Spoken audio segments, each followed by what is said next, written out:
This is a very special moment. I am honored and I am humbled. I am sitting here with the leader of the Ahmadi religion of peace and light, the riser from the family Muhammad, Abu Sadiq Abdullah Hashim, the author of this book, The Holy Gospel, Goal of the Wise, the reason for the persecution of over 100 members of the Ahmadi religion of peace and light, who yesterday went to the Turkish border with Bulgaria at the Kapakul border and were faced with extreme violence from the Turkish border police when all they were doing was seeking their asylum for the right to life in Bulgaria.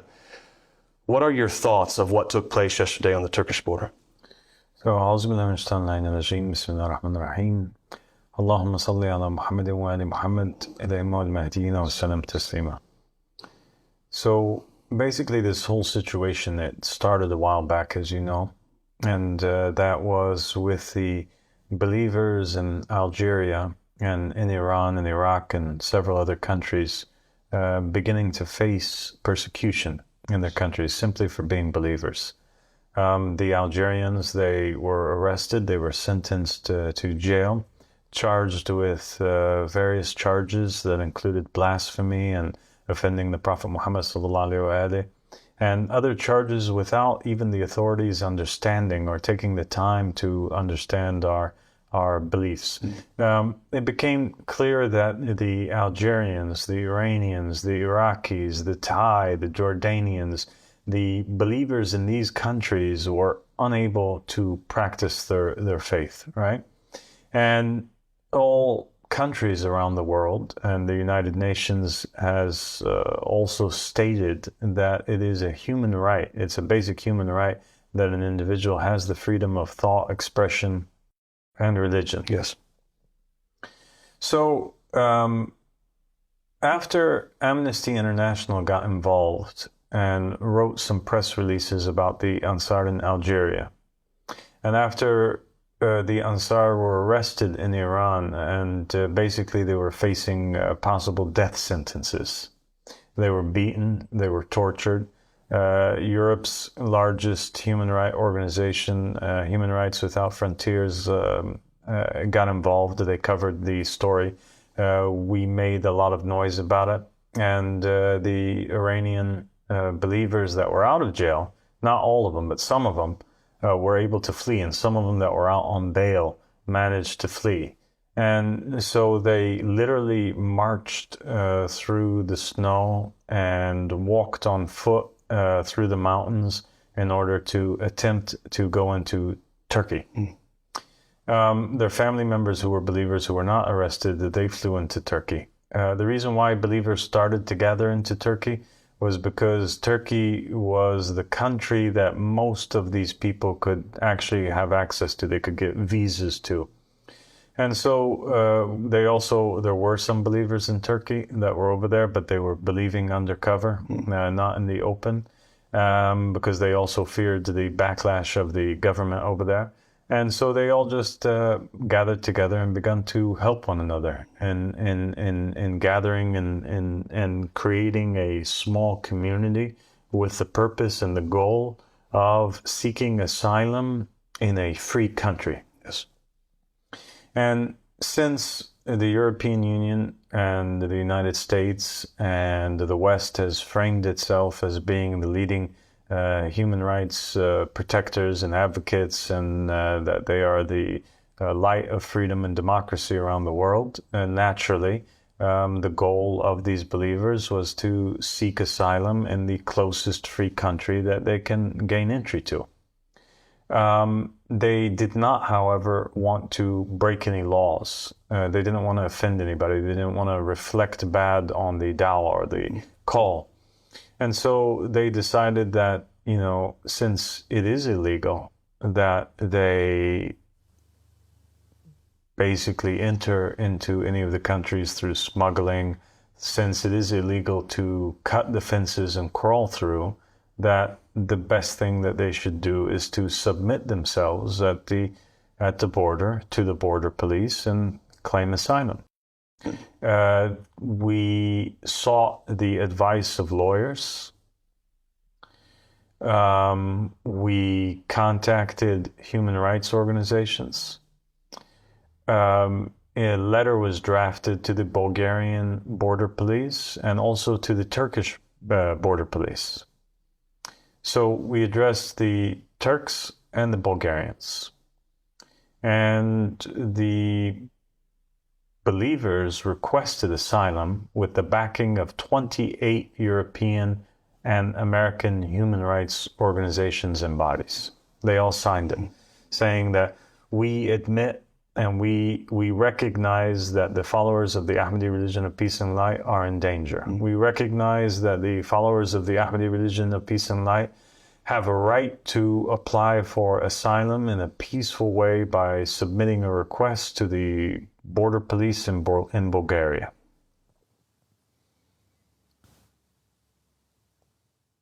And so the believers felt confident. They felt that these countries that respected human rights would naturally respect the law. They intended that together, 103 elderly men, women, and children would walk up to the border, present the letter, quote the laws, present the articles from Amnesty and Human Rights Without Frontiers and the other organizations that had all written articles about how badly they were oppressed.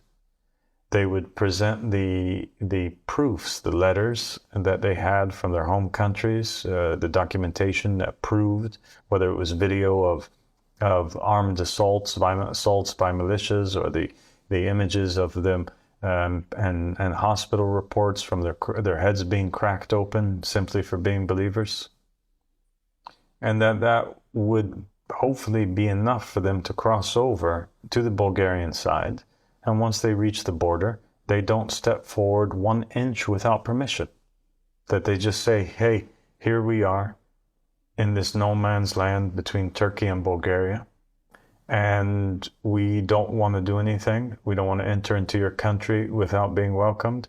We are a persecuted people. Here's our case. You guys claim that you believe in human rights, and we just want an opportunity to tell you our story and let you judge whether or not you think that we are oppressed people or not. And that's not what happened yesterday. That's not what happened. The world saw live on satellite television, broadcasting to the entire Middle East and North Africa and the south of Europe and parts of Asia, the physical violence and abuse that our believers had to endure at the hands of the Turkish border police. They were cracked upside the heads with batons. They were punched and kicked in the gut, in the face. Their hair was pulled. They were scratched. They were abused. They were assaulted. They were terrorized by the border police, shooting guns in the air. The women and the children, they had no idea, were they being shot at now, or what was going on. The Turkish mainstream they screamed in terror, Joe. Yes. And the whole thing was captured on film. The Turkish mainstream platforms are saying it was a proportional decision. It was a proportional stance that the Turkish border police, but we saw there were hundreds of police. They even called in the military. That thing is not, that's not going to work as an excuse, because the entire thing, luckily enough, was captured on film.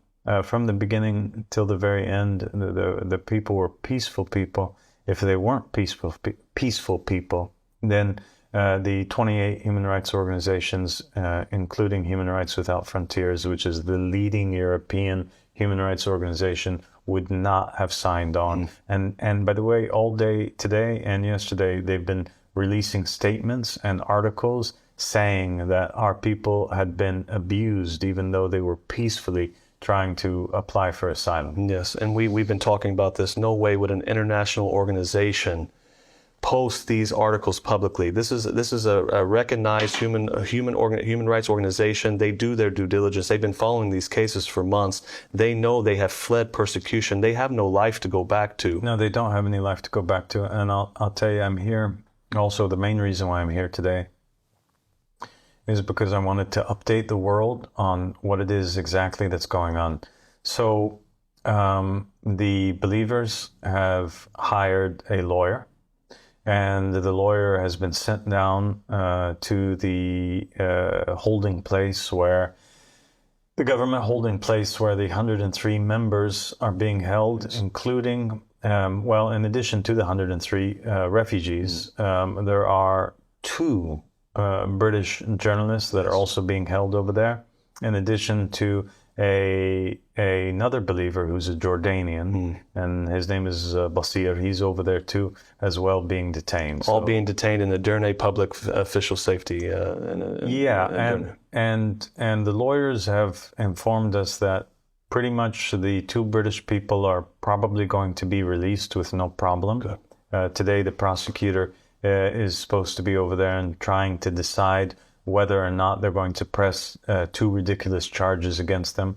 They had said that, one of them was trying to shake a fence or break a fence, and the other one was accused of biting a guard, one of the guards, which is completely unbelievable. And our response to that was, if that really did take place, then we would love to see CCTV footage of that, or any sort of footage of that, because they strongly deny that that took place, and that just goes to show the truthfulness of the Turkish police. And as far as the 103 members and also Basir, they're all facing deportation. And the problem with that is that if they are deported back to their countries, it is an immediate death sentence for the Iranians. And the Iraqis are probably going to be assassinated too. And for sure, the Moroccan and the Jordanians and the Thai and all the other nationalities that are over there are facing imprisonment for a very long time. Because of their beliefs. Their beliefs, Absolutely, their beliefs for nothing, in you, for nothing and more beliefs in this other world. than their beliefs. Yeah. And so that's totally and completely unacceptable. And as the leader of the Ahmadi religion of peace and light, which has thousands upon thousands of members, believers worldwide and in almost every country on the earth, I am demanding that the governments of the world do something to stop the deportation of these people. And if they don't do anything about it, and if Turkey does deport our members to these countries and they get killed, then the blood is on their hands. And not only is the blood on their hands, but I will be forced to take a stance. And the stance that I will take is that I'm going to declare to all of my followers worldwide that from that point forward, we all have to wear our religion on our sleeve. Yes. We all have to openly practice our faith, even if it means death. I will encourage our members to go out publicly and declare their faith, and to invite people to the faith, and to fast in times other than what the people are saying is Ramadan, to fast in their Ramadan that they believe in, and to eat openly on the streets, and to establish worship centers, even if they have to worship openly on the streets. They have the right to do so, and I will tell them all to do so until enough of our people get martyred and the world sees it. And they will see. I don't think and that... then they get involved, Joe. Yes. Maybe that's what it's going to take. Because we've tried every single route that there is. We applied for visas to safe countries. The people got rejected because the standards that they made for the visas are so high. We refused to go into countries illegally, and we presented ourselves at the border legally. We faced violence, and we were beat down, and we were punished for attempting to respect the law. We attempted to contact the United Nations in Turkey. There was absolutely no response from them whatsoever. They don't even answer the phone. So if we've taken all these measures, if the leading human rights organizations around the world, they've investigated and they have declared us to be a people that are indeed in danger, if we've brought forward credible evidence that we have been imprisoned and we are facing death, and they still don't care and they still want to send us back to our country, well, then they're sentencing us to death. And then it needs a stance. It needs that our people go out there and really do get martyred. And my people will get martyred. Yes.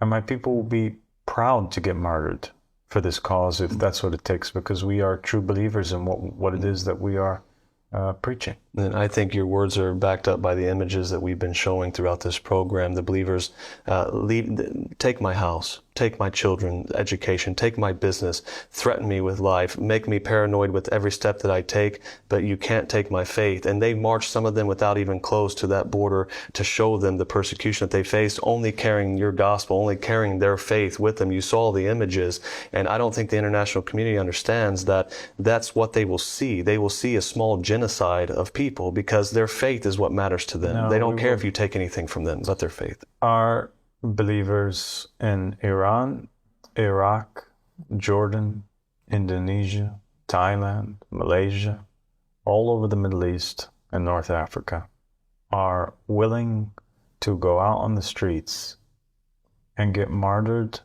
for the sake of freedom of religion, for the sake of La ilaha illallah, the sake of being able to say that this is who I am without being forced to hide in their bedroom or hide, in silence. We're not going to take it anymore.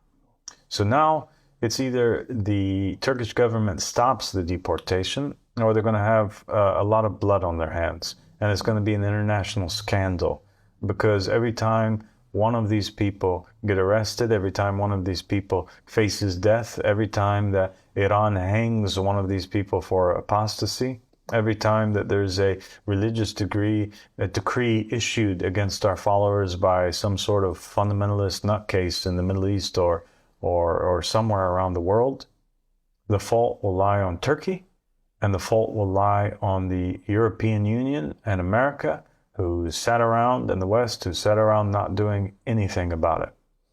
Their laws are contradictory, Joe.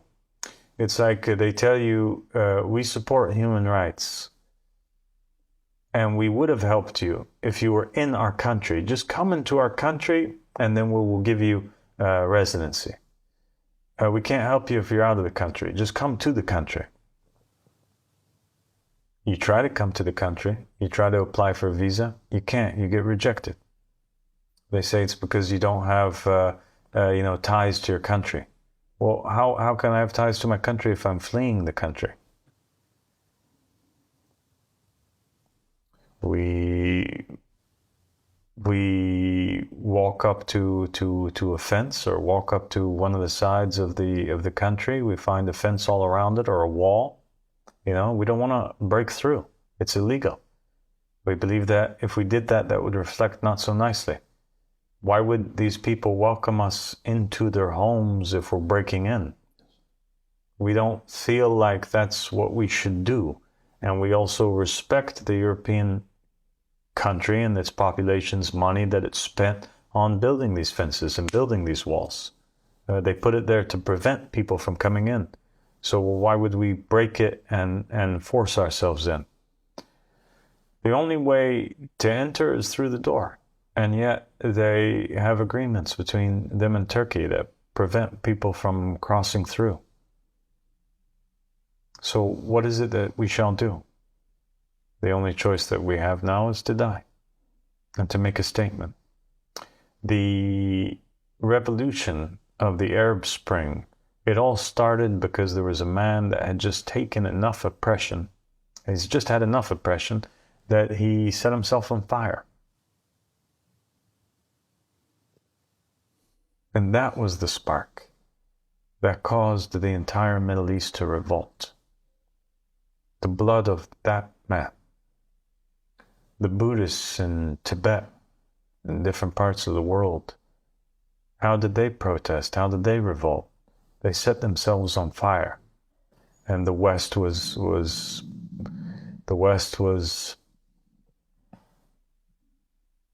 amazed, and it caught the attention of the world. And they saw those images of those people that were suffering so much that they felt they had no other option but to set themselves on fire. Well, my followers too, we've had enough. And we too, if we are deported, are going to set ourselves on fire. Abu Sadiq, I'd like to thank you for your time. Thank you. Thank you for delivering this message. I know that the believers at home have taken that statement, have heard you loud and clear, and I hope and I pray for Turkey that they heed international law and they take this opportunity. They really take this opportunity in front of the international community to do what's right. Thank you. Thank you. The revolt of the Buddhists in Saigon had as a prelude the first public suicide, which took place on May the 2nd, 1963, when the monk Jin Tien Dien, who with a terrible death that would have condemned him in the eyes of his master, tried to show that in order to fight every form of oppression on equal terms, Buddhism too needs its martyrs.